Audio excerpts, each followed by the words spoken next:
Good afternoon, and welcome to the Preston Spring Town Meeting. It is now my pleasure to introduce the 18th President of Rensselaer Polytechnic Institute, Dr. Shirley Ann Jackson. Thank you. And thank all of you for coming out. It's good to see so many of you here. I have my usual prepared remarks, but actually I'm going to begin by dispensing with them, because it seems that there are two issues that are extant. One has to do with the Rensselaer Union, the student union, and the administration's stance with respect to it. And the other has to do with the financial status of the university. And there's been a lot of misunderstanding, unfortunately engendered by an article that originally appeared in the Washington Post. And so I thought I would spend a few minutes trying to walk you through some of that. So the first thing I'd like to address is the question of the Rensselaer Union. And let me begin by saying that I have great respect for the history and functions of the Rensselaer Union. I always have, and I've met in the past with the leaders of the union and the Grand Marshal. For various reasons in the last couple of years, I've met with them less, but I still meet with them. I think it's an important part of the history of the university. It's important in terms of how it operates and what it teaches our students and what they learn and how they grow from it. But there clearly is disagreement regarding the degree of autonomy of the union. And in fact, one can say clearly that the language of the union constitution is ambiguous. But there is no ambiguity with respect to the fact that the Board of Trustees does have the ultimate authority for the union as it does for the university as a whole. And therefore it is appropriate for the trustees to in fact look at the union constitution and to decide what independence and autonomy mean. And so I in fact have had a meeting with the board's executive committee, and I've asked the Board of Trustees through its executive committee to review the union constitution and to decide whether any changes are warranted. I've also asked the board to come to the campus to meet with students directly, and the board has agreed to do so. And so we will let the process run its course. And while it runs its course, we will suspend any hiring for the positions of the executive director for student activities and the director of the union until the board concludes its review. So let me stop there and see if there are any questions anyone may have. Don't be shy, because in spite of what people say about reprisals and so on, there is no record to show that I've ever done anything like that. A reason that I have town meetings is to be straightforward and to answer your questions. And that's why I've invited everyone to come. Please, sir. Yes? You mentioned that you think that the union was an important part of our history. Yes. But you specifically didn't say the future. Where do you think the union lies in our future as an institution? I said I have great respect for the history and functions, and that means what the union does. I have no intention of having the union go away. And so I have no idea, none, where that came from, honestly. And so I have never articulated that. I think people have taken from one thing and multiplied it into many other things. And clearly the union has a role here at Rensselaer, and it has a role in terms of autonomy. But the question is one of what does autonomy mean and how much. I think it's very important to the students here, to the university as a whole, and I respect the traditions and what we need to keep doing as an institute. I hope that addresses your question. Are there others? Please. So I wasn't particularly worried about the executive director of student activities. I'm sure the salary was a rounding error in our annual budget. What worries me Well, is let me say the following. If we hire someone and there's a new position, then we're going to put the money into the budget for that. and I think that was addressed at the Right. forum, was Right. that I think our CFO brought that up. But what Okay. I think concerned a lot of students is that it seems as though the institute looked at, what did the students need, and it was more oversight of our activities. And I think if you ask a lot of students, they wouldn't have said that. They would say we might want changes to facilities, we might want changes to the dining plan, things like that. So are there any other plans in the works as far as, moving forward, expanding or improving services for students like that? Well, we've always, through the years, looked to expand and improve services for students. And I'm going to give you a historical one, and then I'm going to speak to what you asked, because it's an important question. Fairly early in my tenure here, I used to walk the campus. I used to walk it from Burdett Avenue to 8th Street at night. And that was long before the student union and so on started walking the campus. And I would take the vice president for administration and public safety and even students to walk the routes that students would walk and look at where it seemed dark, where people would get nervous. And because of that, we changed the whole lighting scheme on the campus. You could argue about whether we need more or whatever, as well as putting more emergency call boxes. And whenever we found, from sometimes coming directly from students, that there are vulnerabilities relative to that, we would try to address them fairly straightforwardly. A second thing was that I would go, sort of invited, sometimes self-invited, to have dinner in the res halls, but freshman, upper class, fraternity, sorority, freshman, upper class, fraternity, sorority. And so in doing those visits, I discovered things about some of the res halls. And I happened to be in one of the quote-unquote freshman res halls. And we were talking about how cold the rooms were. But we looked at the fact that there were single-pane windows. So when I went to pull the curtain back to look at one of the windows, it actually crumpled in my hands. And so I was upset. I was livid, actually. So I talked to the vice president for administration, and I said, this is ridiculous.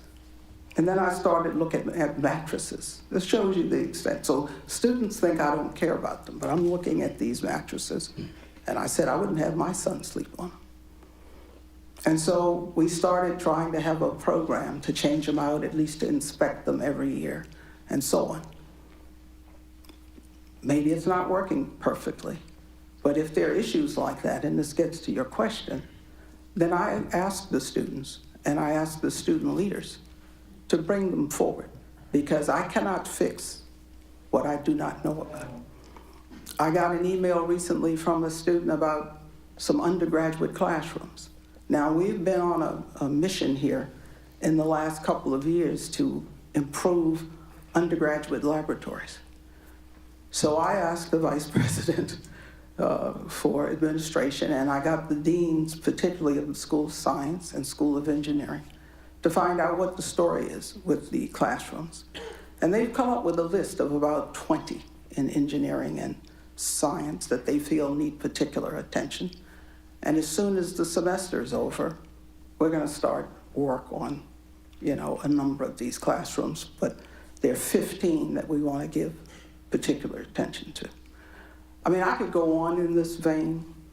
And the whole dining hall over at Russell Sage, where you have the expanded dining room, which you wouldn't know about, came about because we had this banquet room upstairs in Russell Sage.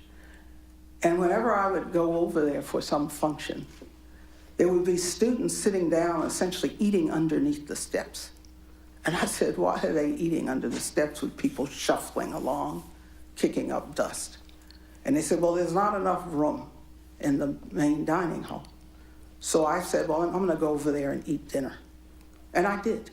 And so you have these kind of what I call basement-style windows. And I said, we have to do something about it. And so Claude and I hatched a plan, working with Sodexo, to totally renovate it and blow that space out. It's probably 3 or 4 times the size it was in the start. Am I right, Claude? And it created a balcony upstairs as well. And so these are some of the things. So I don't go around trying to say, well, look, Chief, look what I've done. You know, I'm showing you I really care about you. If I see things, then I try to change them. And if I see things that I think are wrong, I try to change them fast. Not everybody likes things to be changed fast, but that's what I do. So I hope that's responsive to your question. Yeah, thank you very much. No, thank you. Please.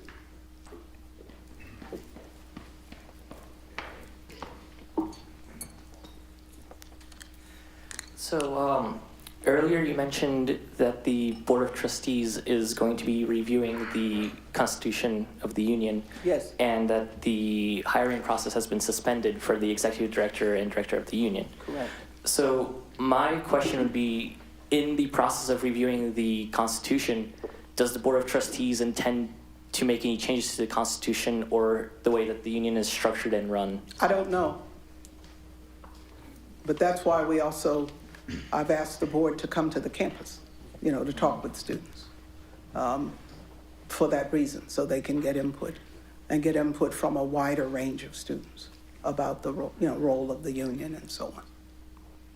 But I'm going to be supporting certainly the continuation of the union and the clubs that it supports. And I don't get involved with what clubs the union supports, how it supports them, how it recognizes them, how it doesn't recognize them, how it funds them, how much it funds them with. I think there's a lot of misunderstanding. That's left to the union. And I don't expect that to change at all. Please. Let me stand so you can hear me. You mentioned earlier when you were talking that early in your tenure, you made a point, an effort to walk the paths that the students do every day, and I'm curious as to why that's changed or why that stopped, because I feel that the significant lapse that we're seeing here in the communication has a lot to do with that we're standing in very different places, and I see where it would be beneficial to walk our paths that we do every day. Well, I do walk the campus. You just may not see me. And I don't always walk it during the class hours, partly because I don't want to be disruptive. And so, I've walked around to look at labs and things like that. And, I do all these things kind of quasi-regularly. But a president also has a lot of things to do. And, I'm just finishing up getting another major gift for the university and working with our vice president for institute advancement. That requires travel, it requires a lot of phone calls and work. And so there are a lot of things that the president has to do. And so, and in point of fact, I would argue that I attend more things with where students are and try to interact more than most university presidents I know. Now, that may not satisfy everybody, and, we have a different tradition. But the irony is, many of the things people are accusing me of not doing are things that I started in the first place. And so I've had to not necessarily do all of them with the same degree of frequency, but they were not here before I came. But now somehow people are thinking I don't care because they don't see me doing all these things, obviously, that I did before. And earlier, some people thought I was around too much, into too many things. So, it's always, with one side or the other. But, we'll see what we can do. But, if you live somewhere or you're someplace, invite me. And, we'll take it from there. Okay? Please. and then I'll come up there. Yes, I believe this question has been asked several times and the students have never gotten a straight answer. Could you please elaborate on the specific details of what the Executive Director of Student Activities position entails and where it would fall in the hierarchy? Well, the executive director was going to report through an assistant vice president. The student life portfolio is huge. And ironically, this whole restructuring of it was meant to give more attention to the students and support their various activities. And so this executive director for student activities was not to supplant or diminish the role or how the director of the union interacts with the student union and the e-board and the student senate, but rather to provide some degree of oversight, but also to be able to support more people working with the students who are involved in student government and in the union. In fact, there's a liaison to student government position. And you notice it doesn't say manager of student government. But in the director position also includes the facilities. And the same thing with the recreational activities, their facilities. And so we want to be sure those things get the attention and the coverage that they need. That's what the intent of it. Yes, please. Dr. Jackson, with this review process of the Rensselaer Union Constitution, how will student leaders be involved? I know my term is coming to the end as the president of the union. Yes. How will we look to those that have engrossed themselves in the union, have seen how it operates, the positives to negatives, and move forward and cooperate? Well, we will see, how we invite those who were most immediately involved, but we also have to look at especially the students who will be here and continuing. And it's very important to hear their voices as well. And so, all of this has yet to be worked out. We'll act as a facilitator, but we'll see what the board wants to do. Please. First, I want to say thank you to so quickly go into questions here. I think there was a lot that wanted to be asked, and I appreciate that. No problem. 4 years ago, I had a class in the Troy building, and one morning I happened to walk in the same time you did, and we had a very random conversation about the weather and sea. That has nothing to do with what we discussed here today, but I think one of the things that would be nice is for students to just be able to randomly walk into on campus and just chat. Not needing for there to be a formal event like this to be able to interact with you, or needing to set up a meeting through the procedure, but just to be able to walk into you or any of the administrators just on a day-to-day basis and be able to chat. The second thing I wanted to ask, specifically regarding the Board of Trustees' review of the Constitution. The current constitutional amendment policy requires the Constitution to be sent to you and the Board of Trustees before it is sent to the students. The last amendment was last year. I'm curious to what extent the board reviewed the Constitution a year ago at this time, and why such a large review would be needed at this time. The large review is needed because of the very nature of what the disquiet has been about. That people are saying that the administration is, and the president in particular, is trying to destroy the union, which is untrue. That their authority derives from the Board of Trustees, etc. And so, since that has been put on the table, then I've asked the board to look at the whole thing, and they've agreed to do that. And then as far as walking around, I agree, kind of random interactions are always interesting and fun, and in some ways you could say best. And, I walk around as much as I can. I'm not a fan of walking around in the wintertime, and it's winter a long time here. But, I don't know what the vice presidents are doing besides what urban legend might say. I don't know what they do every day. All I know is that they are responsible for doing their jobs. But I know that many of them come out to athletic events, student activities, and so on. And but people also are very busy. They have very important jobs, and a vice president has a huge responsibility. And so that's why we have an overall infrastructure at the university, that, you know, not everything can come to the president, or not everything can come to the vice presidents even. But let me take that under advisement. Maybe I'll sit out on a bench somewhere and, you know, and do my work a little bit, and you know, so I can see more of you. I mean, I understand the point you're trying to make.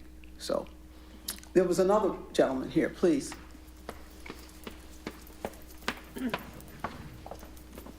So yesterday at the student forum with, the name escapes me at the second, but I had it Dr. 5 seconds Frank ago. Ross, the Vice Dr. President Ross. for Student Life. So at the student forum with Dr. Ross, there were multiple failures of communication in which he avoided answering questions and explicitly blamed students for the failures of communications, as well as denying responsibility for Can you give me an communication explicit policies. example? He said that he wished that the union reached out to him to communicate more, rather than him reaching out to them. I see. I can't speak for Dr. Ross. Dr. Ross, would you like to speak for yourself? Thank you.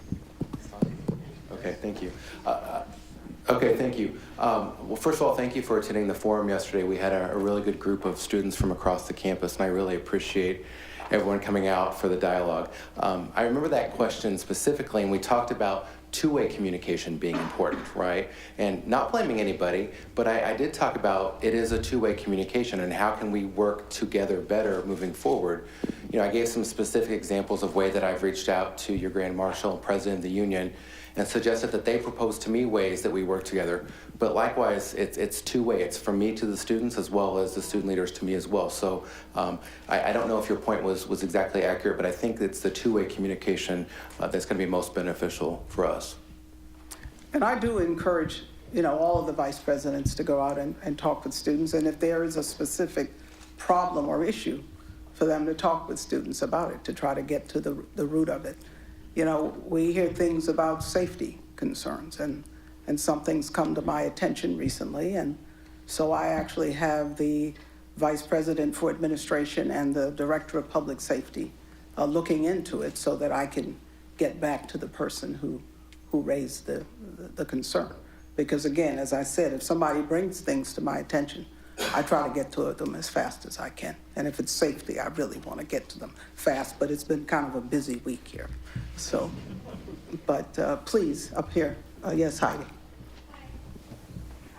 forward, how do you plan on being more transparent with the problems? I believe a lot of the unrest with the students right now is concerning transparency, not exactly the new things coming into the institute.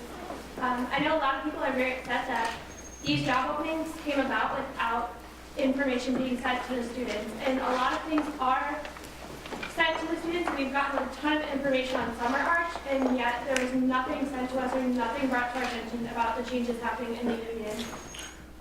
Well, I apologize for that if that occurred, but I guess I had thought that, you know, there were discussions and communications about it. But while we're on the subject, and it picks up on Dr. Ross's point about two-way communications, you know, there's a protest outside, and that's fine. And then, you know, we're talking here, and you know, I have this town meeting in the spring, and I think people knew. I mean, obviously, it's advertised.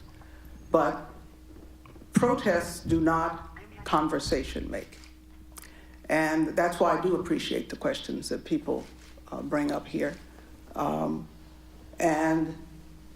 But if you protest first and write lots of, you know, letters with all kinds of, and I don't mean you know, if one does that and writes all kinds of things and accusations and how much we hate you, Dr. Jackson, or Shirley, as people like to say,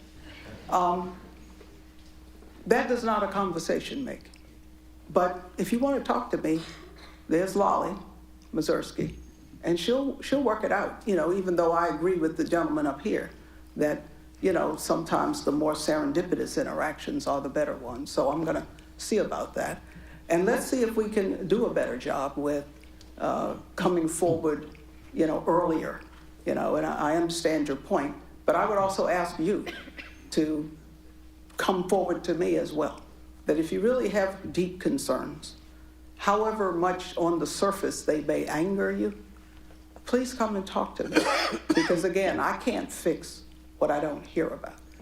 But if people are raising issues that have to do with the fundamental strategic direction of the university, as it is embodied in the strategic plan, and as the board has already approved that plan, and more than once, then those basic directions are not going to change. And if people may not like them, but we've been totally transparent, and we had a very open planning process that led to both of the Rensselaer plans. And so I think we want to do a separation between those things that are very specific, that people are upset or angry about, and those things that have to do with the strategic direction of the university, which is not going to change. Thank you. Is there? Oh, please. Good afternoon, Dr. Jackson. Good afternoon. Stay right here. So as you know, the university has been accepting more and more students every year. Right. And many programs have been suffering because the number of faculty has not increased with the number of students. For instance, the computer science program has doubled. Right. However, the number of faculty has remained the same. The engineering program is very low in faculty as well. And so my first question is, as an academic institution, isn't it our first responsibility to make sure there's enough faculty to teach the students and to follow that up? If so, why are we focusing on so many other programs to promote class, to promote the student body experience when we do not have enough faculty to teach our students? And I would argue that that should be our number one priority at the moment. Well, you know, Rensselaer is a residentially based university, and so students live here. And there are many elements to learning that occur in the classroom and elements that occur beyond the classroom. We've talked about actually limiting enrollment. Would you like us to do that? Don't we already limit enrollment? We could limit it more. Make it more exclusive? Well, I don't know if you call it exclusivity or just restricting enrollment. Well, I think that we should limit enrollment so that students are paying to have enough faculty to teach them. The point of a institution of higher learning, a private institution, is you're selective about who you accept. And we are very selective about whom we accept. And a lot of what we spend money on is not class, but in fact, the technologies and the faculty who teach here at Rensselaer. But when we have people who go to campaigns with alums to get them spun up and say they shouldn't give to Rensselaer, or we tell prospective students not to come here, prospective students do pay tuition, although we give huge amounts of financial aid. And so the folks who do that are actually hurting the ability of the university to do the very things that you want to have done and that I want to have done. And I'm not going to get into a back and forth with you except to say the following, that tuition alone never closes the budget of a university. Philanthropy plays a very large role. And so there are many sources of funds that support what a university does, but philanthropy plays a big role. And so I would just ask those of you who are angry to think about how what you do and say affects the ability to do that. Secondly, if you're looking at things like the summer arch and so on, we are going to expand the instructional staff as we go through. And in fact, with the advent of the summer semester and with the follow-on semesters that students may be here or not, we in fact plan to address some of the issues that have to do with students not getting into certain classes and over-enrollment in certain classes. And so, in fact, we're looking exactly at that issue to look at how we can mitigate some of the difficulties, as well as looking at how we create more classroom and housing capacity as well. So all of these things are part of a major planning that we're in fact doing to address some of those very things. And I think that's great that you're looking to hire more faculty for the summer program. But if I may, my But question. that's more faculty overall. But the summer program isn't slated to start for another, 3 years Yes, fully? and we're hiring faculty as we speak. But faculty come and go. Some people retire, some people leave for other reasons.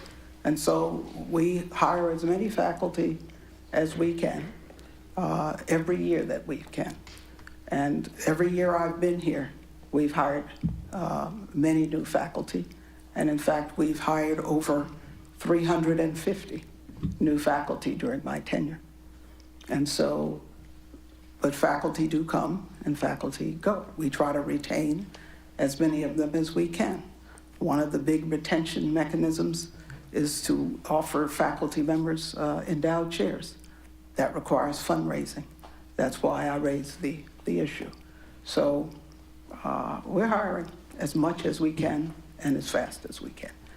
And we haven't especially expanded the student body. Now there's a factor that you don't totally control in terms of how many students accept offers of admission, but we do the best job we can in trying to predict what that is.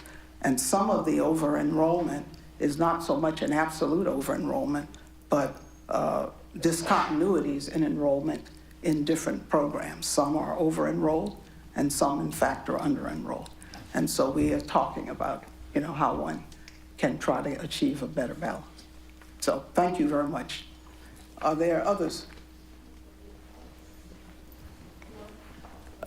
So I have just two sort of, general questions, since the topic of two-way communication and transparency has been brought up, and also the in progress, protest outside that's also happening.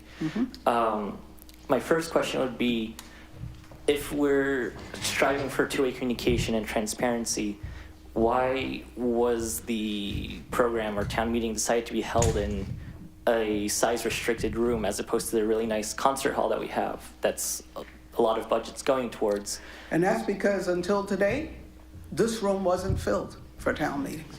So we do the best prediction we can make.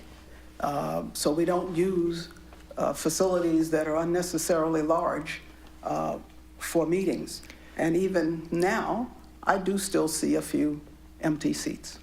So. And I think along with the empty seats, that goes to say entrance to the room has been cut off. There were lines. And then Well, seats were we're sent away. broadcasting it to other places around because, this was the place that was scheduled. And, had we changed it at the 0th hour, I'm sure some people would have been upset to feel that, they wouldn't know where the meeting was. Fair enough. And then additionally with that, with the Constitution of the Union being reviewed by the Board of Trustees, one of the points that a lot of members of the protests outside were talking about was having 2 student alumni serve a 2-year term on the Board of Trustees as sort of a student voice. Well, that's a separate issue than the Union Constitution. This thing just came to us. And so we'll consider all of it in due time. But the issue of the moment is the Union Constitution. And those are 2 separate issues. Please. Yeah, so there's a whole movement for class going on right now. And while I think that ultimately is for the benefit of the student, I do worry about the financial upkeep of the institution.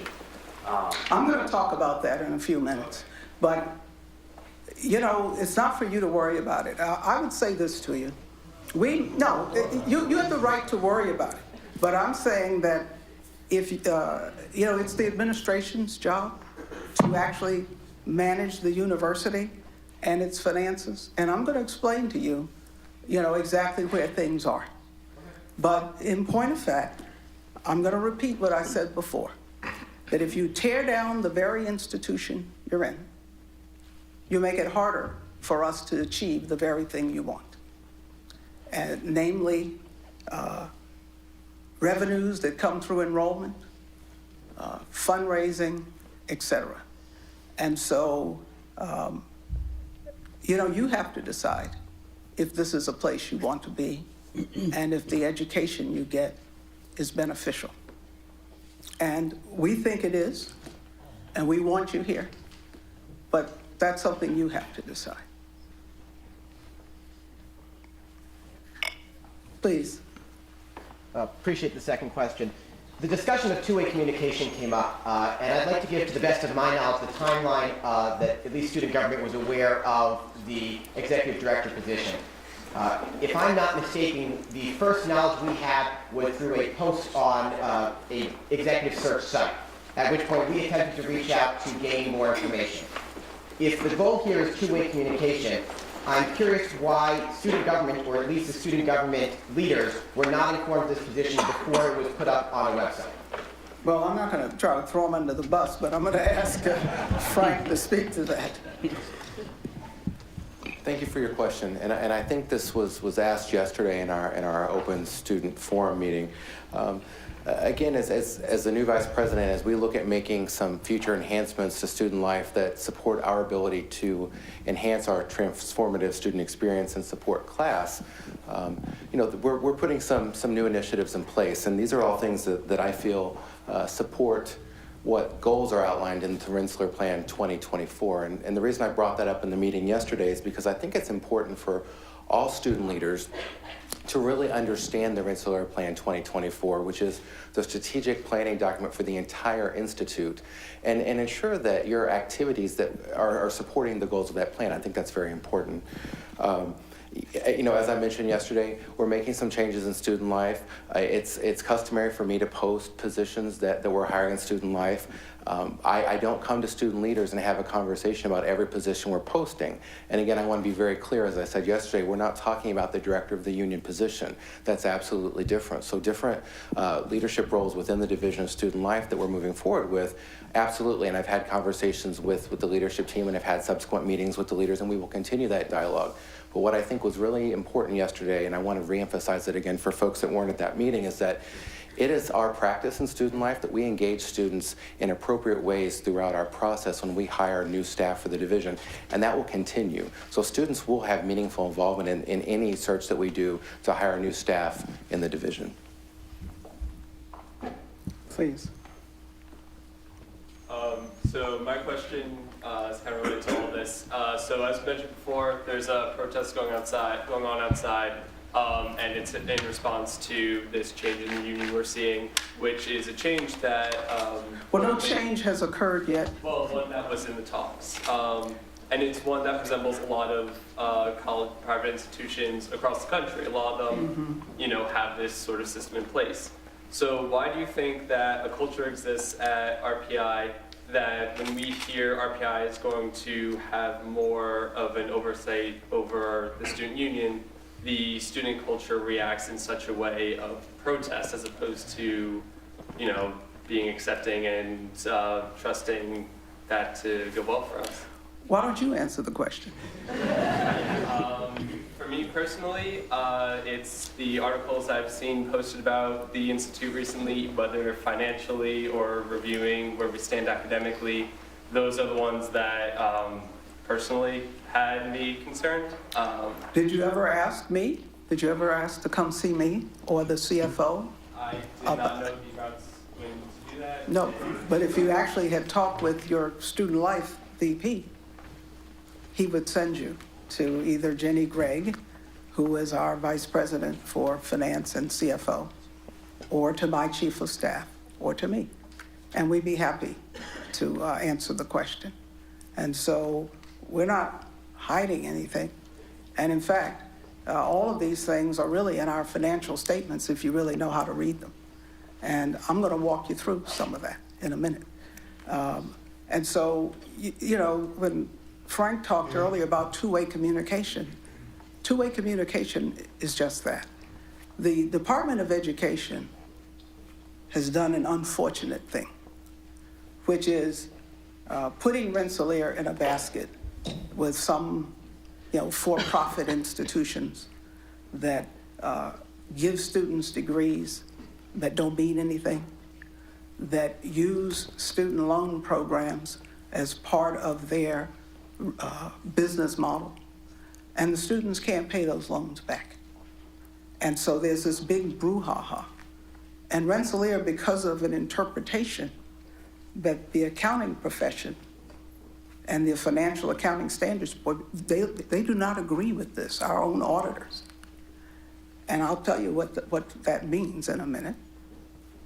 Then it catches us in an unfortunate position. But again, it has nothing to do with our ability to pay our bills. And in fact, we have to go through ratings by bond rating agencies that look at the university's debt. And they have us as an A-rated university. And someone made a comment about we went from A2 to A3. And the biggest reason that drove that was a pension plan that existed when I came here. It's called a defined benefit pension plan. And it was a pension plan that for 13 years before I came, $10 million had been put into it. Since I've been here, we've put $210 million into it. And so you try to have to understand the whole picture. And if you, and I would encourage you, if you have questions, to come and ask. I'm not unwilling to talk about it, but we don't put, you don't put all your postings from your checkbook online, or maybe you do, most people don't. But, so let me talk to you a little bit about the financial piece. Yes, you had a last question? Yeah, could you just mention the policy that you have on open administration meetings and the recording of those meetings? What do you mean by open administration meetings? So like if a staff member has an open meeting with students, what is your policy on recording of those meetings? I think it's up to that person, because it's that person's meeting. But let me say this about open meetings, because it happens to me all the time. It's just that I don't stop it, because I was a government official. So I've had people put microphones in my face and cameras in my face, a large part of my career. But it is unfair. So people talk about transparency. It is unfair to have a meeting, and the person has a meeting, and you do not talk to that person before the meeting, and that person walks into the meeting, and there are these cameras, and oh, by the way, you're on TV. And then to say that, oh, this person does not want transparency. So ask yourself what fairness is, that's all. But it's not necessarily illegal. It's not that it's illegal, it's courtesy. It's courtesy. And that's all we're talking about. We're a big and complex university, and we have to have degrees of civility. And that's all I'm asking. I don't, tell you I hate you. I love you, actually, believe it or not. And do all of this vilification. That doesn't do anybody any good. And, I wasn't raised to hate people. You can disagree with people. You can disagree with them very strongly. But hatred is not something. We're all part of the human race. Please, Marcus. Thank you, Dr. Jackson. So today we've heard a lot about two-way communication, and after our meetings with the Vice President of Student Life, he asked us to look into the Rensselaer Plan 2024 and see what we think of it. And so we did exactly that, and we looked through line by line, and we saw where the student union supported the Rensselaer Plan 2024. And as student leaders, we spend most of our time trying to get to know the students around us, trying to become the best possible first-hand source for information.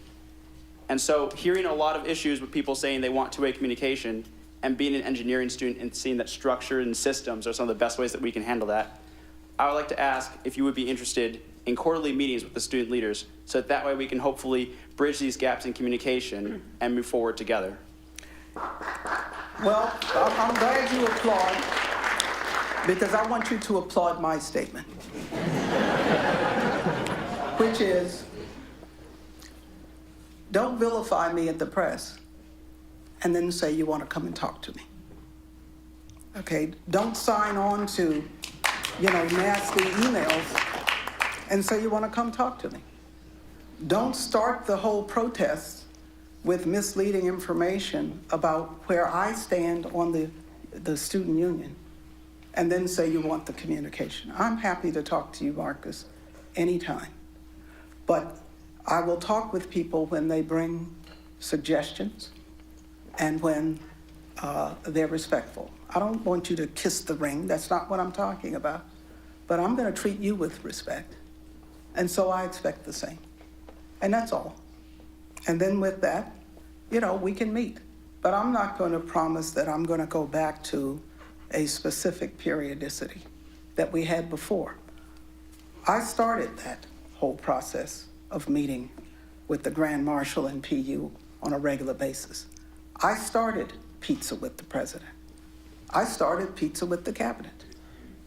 But it went awry. And so, and people accuse me of not communicating even with that regularity. So it caused me to think it through. And I think sometimes, and we all do this to some extent, when we're most upset, we confuse disagreement with what we hear, with lack of communication. And sometimes the communication just says you to me or me to you is clear. We may not agree, but it doesn't mean we haven't communicated.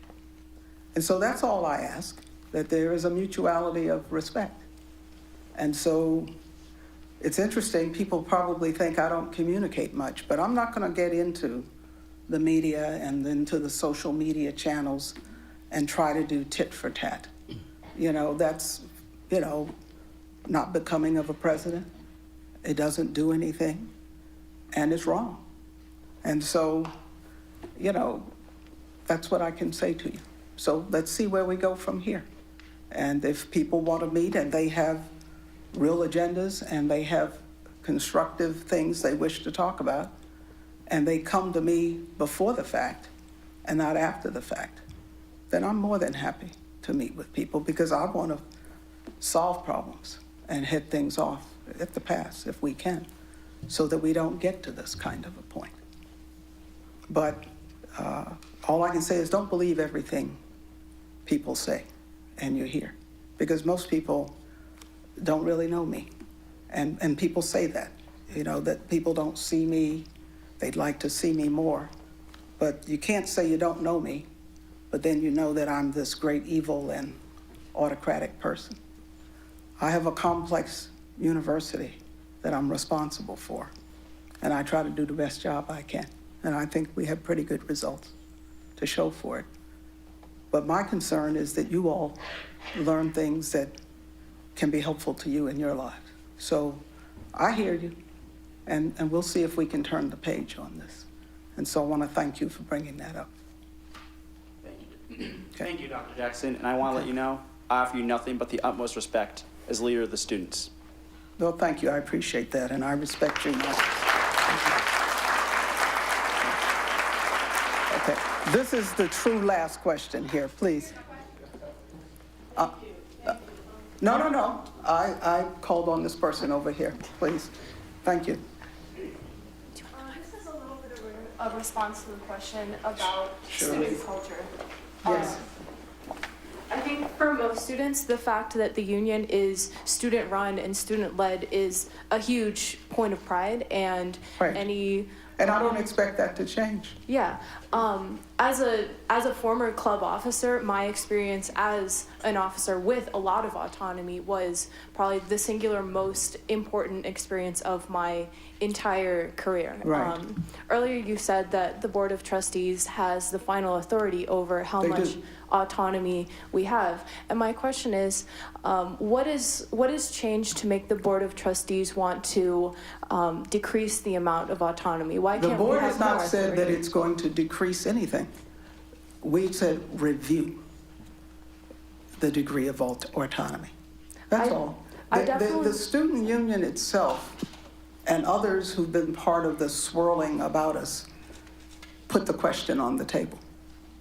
And so since the question's on the table, then I have a responsibility to take it to the board. And that's what I've done. That's all.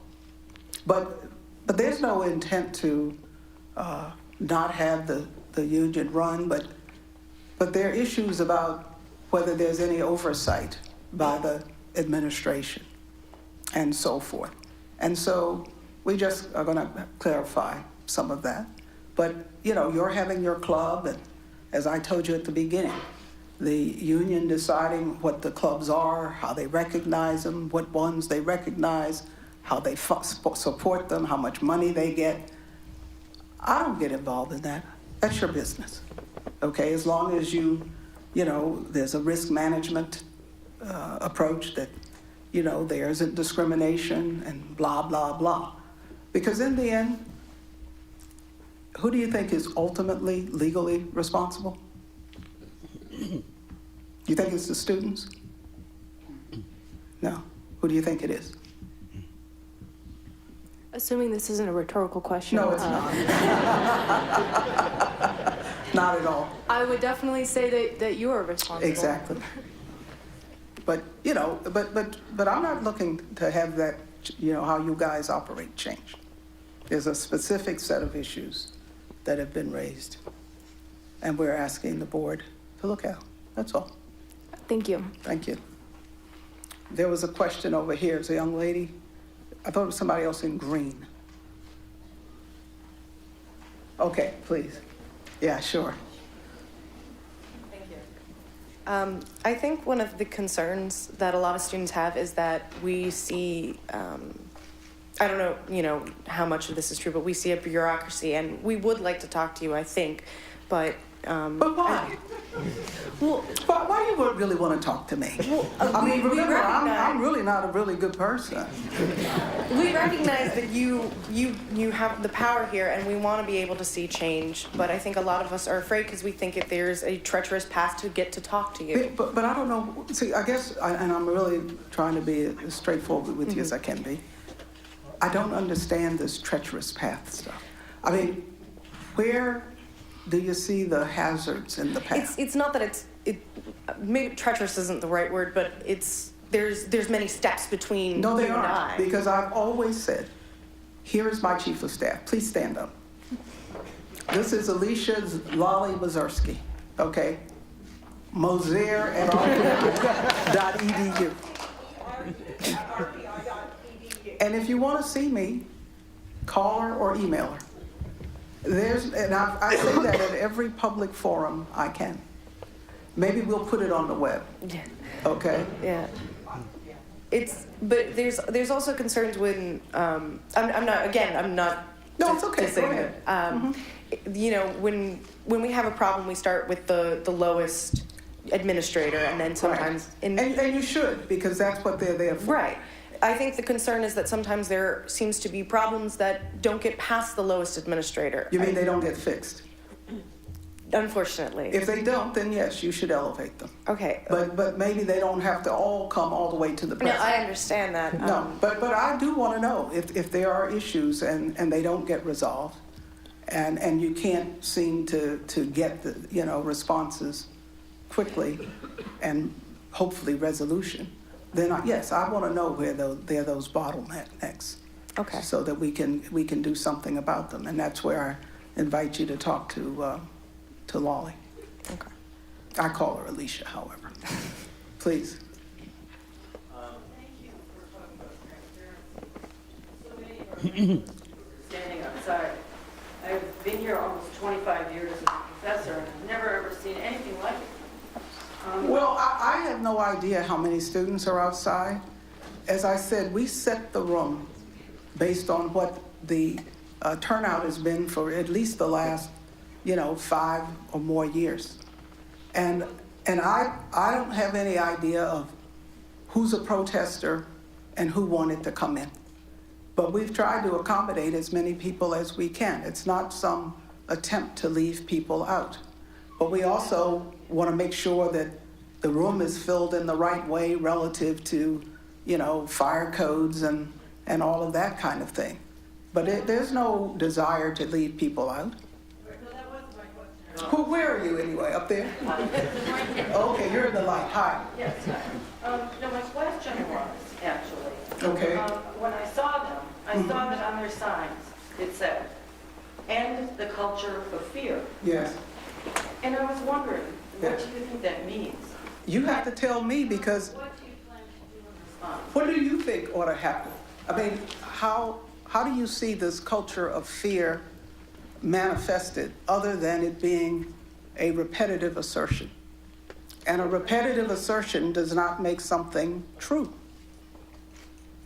I really would like to hear from you what you... Well, because I don't see it. You see, that's the point. I don't see it. And so if I don't get people telling me what they think is causing them the fear, then there's nothing I can do about it. And that's what I'm asking you. Where is the root of the culture of fear? Where do people see that? Now, if you want to know whether I'm straightforward, I am direct if you ask me a question. I'm not trying to be disrespectful. I'm just trying to be straightforward. And everybody who knows me knows that. But that doesn't mean I don't want to hear from you. I wouldn't be here if, standing here, if I didn't want to hear from you. And so I don't know where this culture of fear comes from. Now, if there are people who've left Rensselaer, who've lost their jobs, or left for whatever reason, they have an advantage, which is that we're not going to talk about personnel matters. And we don't talk about student matters. So people can say and tell things the way they wish. I can't do anything about it because I'm not here to put all the business in the street or to violate laws. And we have our retained attorney here in the room. And so, he wants to be sure that I don't do that. But I'm not going to do it anyway. And so when people make accusations, then, they have to be willing to say what's at the root of those things. And all I ever see are the assertions, the accusations. So you're asking me? Are you asking me? But I'm asking you to ask the people who say that there's this culture of fear. I would guess that the culture of fear comes from a fear of freedom of expression within the academic institution. So what do you think is the role of freedom of expression within higher education and Rensselaer in particular? I'll try to answer your question with an example. And you can tell me whether you would have liked to have been the object of this. There used to be a student publication called Statler and Waldorf. And it used to talk about something called the something B-H ratio, having to do with the ratio of women to men at Rensselaer and how that affected how women behaved here. And so we told them they were stepping across a line, but we didn't shut them down. And then along the way, during the publication of this magazine, and maybe you don't appreciate this if you haven't lived through a certain era, there was a cover story, and it said, "Brown Sugar." And it had my picture on the front. And then it went on to say some fairly derogatory and racially tinged things. We didn't shut them down. So that's why I ask you, where is the culture of fear?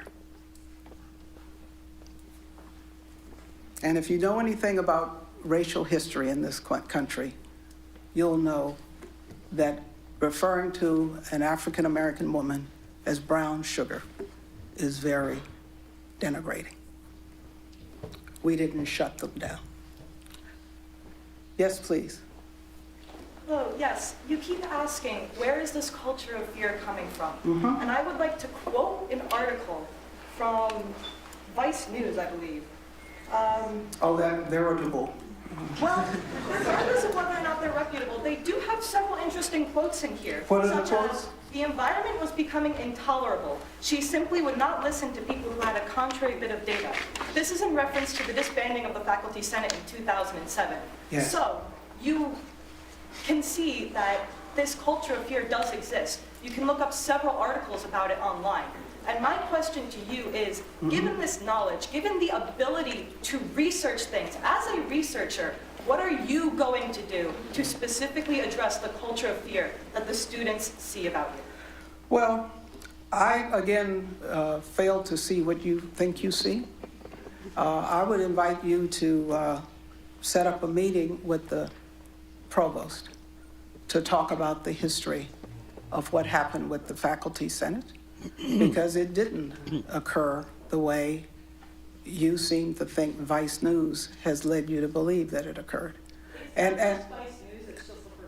Well, it may be several articles, but people propagate points of view, and there is a lot of history, but they're included in that history are Faculty Senate meetings, minutes, Board of Trustee resolutions. And so again, I would simply invite you to talk with the provost, and when the Board of Trustees comes to the campus, you can talk to them about it. And so, and for the record, the Board of Trustees suspended the Faculty Senate, not the president. And so that is one of the urban legends that are out there. And I did not. If I may, regardless of whether or not it's an urban legend, it's an urban legend surrounding you. And therefore, Well, it is, but all I can say is, as they like to say, I run on my record.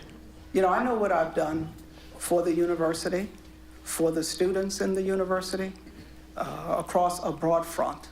And people can feel the way they want personally about me, but I don't get involved in most of the things that people think I do. And so this assertion of a culture of fear is not something that I think I subscribe to, and I think there are a lot of falsehoods. But if you ask me, do I hold the people who work for me accountable for what they do and how they perform their jobs? And am I a tough taskmaster in that way? I absolutely am. And that's because of what I want to do for this university. And so it has nothing to do with being venal or going after students or individual faculty. And anybody who tells you that, unfortunately, and they can repeat it and repeat it and repeat it, it's just not true. And again, all I can do is talk about how I run and try to run the university. So let me talk a little bit about the monetary piece, and I don't know if Trish is still here to talk about it. Let me bring up this question about the $1 billion in debt. So the university, you know, there's a thing called a balance sheet. You have different liabilities on that balance sheet, and then you have your real long-term debt. And the university has about $754 million in long-term debt. Now, $134 million of that debt is related to the defined benefit pension plan. And this is an amount that we actually borrowed to help fund that plan. But as I told you at the beginning, we've put approximately $210 million into the plan since 1999, as compared to $10 million in funding for the prior 13 years, between 1986 and 1999. Now, that leaves remaining long-term debt of $620 million. And we borrowed approximately $330 million for construction of key new facilities. And that leaves about 290, we say approximately 300 million, for other things, upkeep and upgrades to residence halls, to classrooms and labs, for faculty startup and hiring, for new infrastructure, a new boiler plant, a new underground electrical substation to bring more electrical power into the campus, for investments in the student experience. And then there is this remaining liability, which is not a debt, but it's $117 million. And so if you add all of that up, that comes to something that's on the order of a little less than $900 million. So that's where the university is.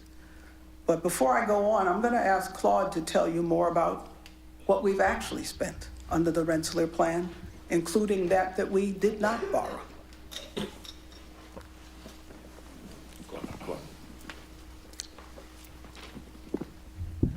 Under the Rensselaer Plan, through today, we've spent $755 million on new facilities, $755 million on new facilities, physical facilities, technology and cyber infrastructure.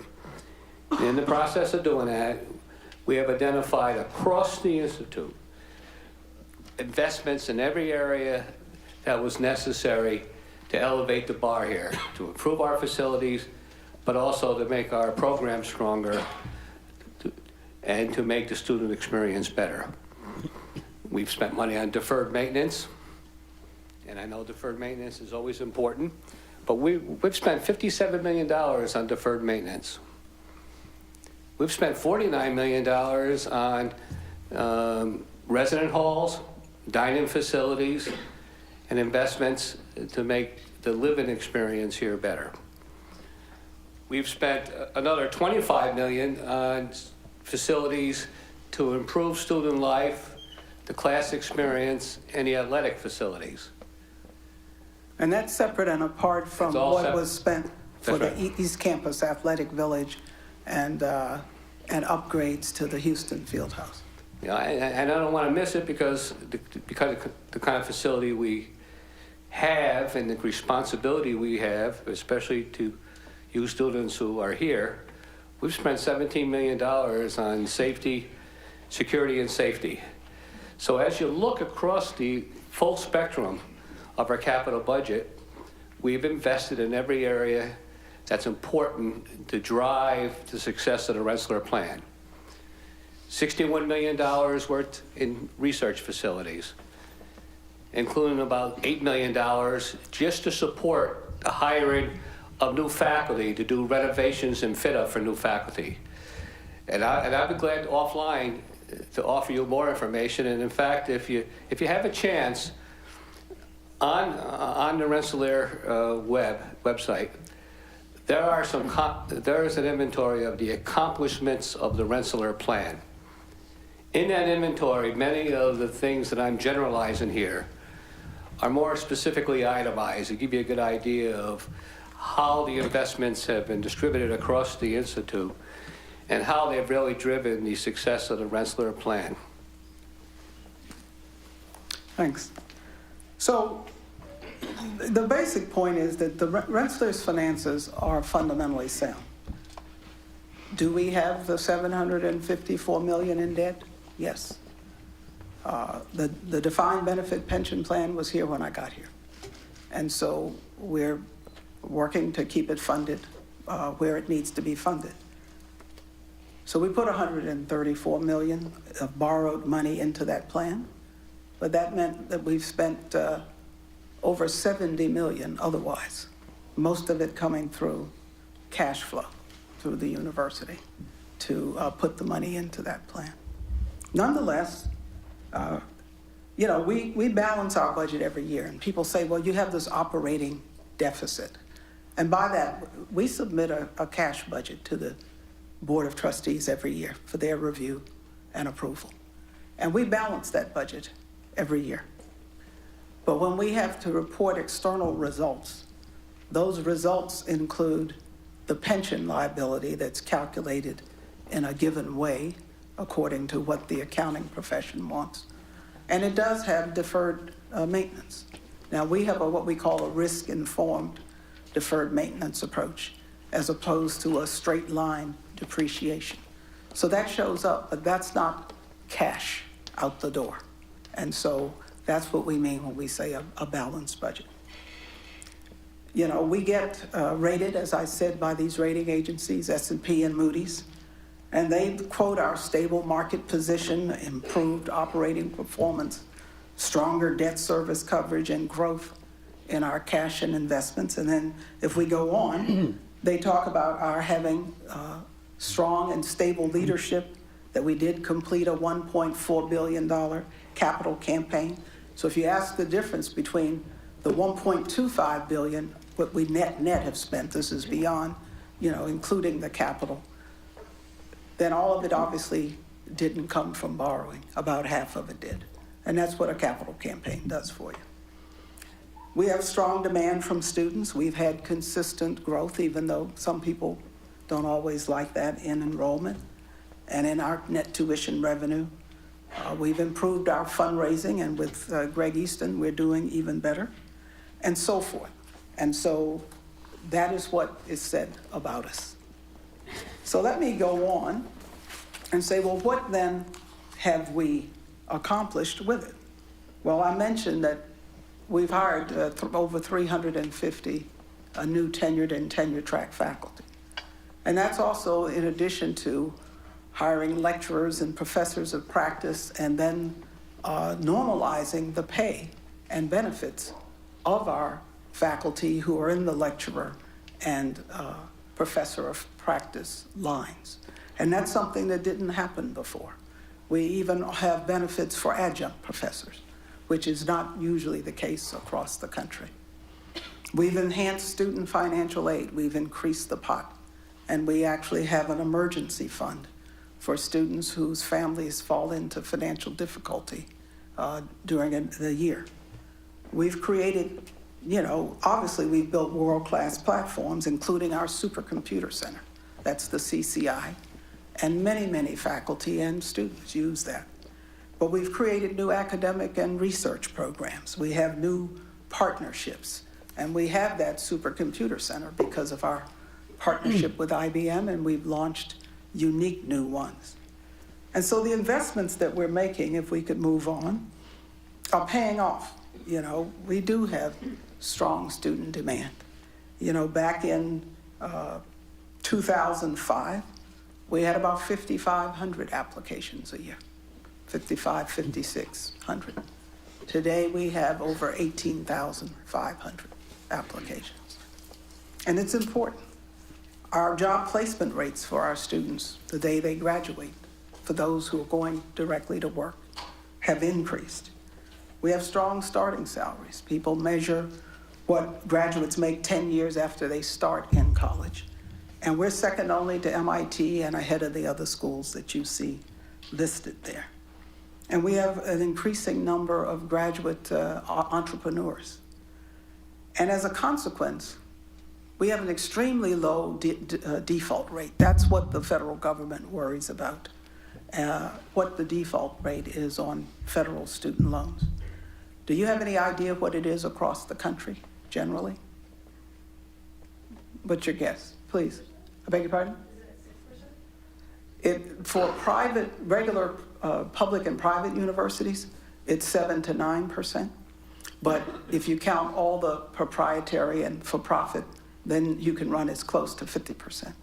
But you're right, for public and private, regular, 4-year and beyond colleges and universities, it's 7 to 9%, but Rensselaer is 1.3%.